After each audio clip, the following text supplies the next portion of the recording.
this constitutional ban does not apply to foreigners if the property was acquired at the time that they were still Filipinos.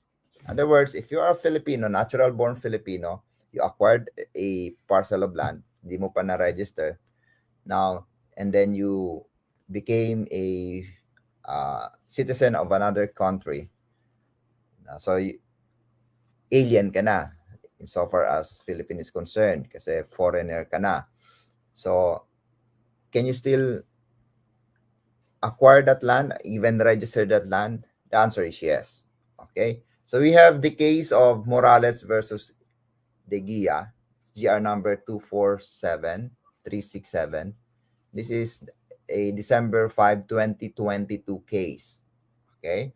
So let me just give you the facts of the case. So sometime in 1966, Abner bought an unregistered parcel of land in Olongapo City.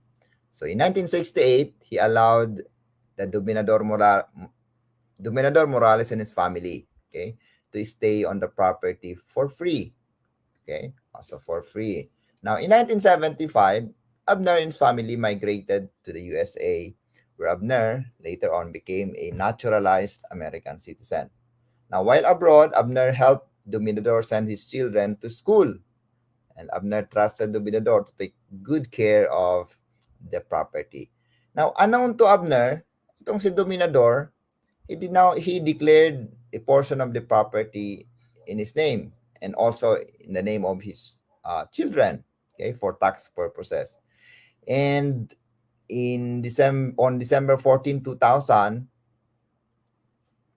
nalaman na ni Abner, so he filed an action for recovery of possession and ownership of the real property, okay, against the Morales family. Ang sabi ni Morales, sabi ng Morales family, Abner had no legal capacity to file the complaint because the property is a public land. And because of that, he is prohibited to own and acquire public land under the Constitution. Kasi nga naman, American citizen na siya. So, anong issue dito? Whether Abner, as a naturalized American citizen, retained his ownership over the subject property which he acquired while he was still a Filipino.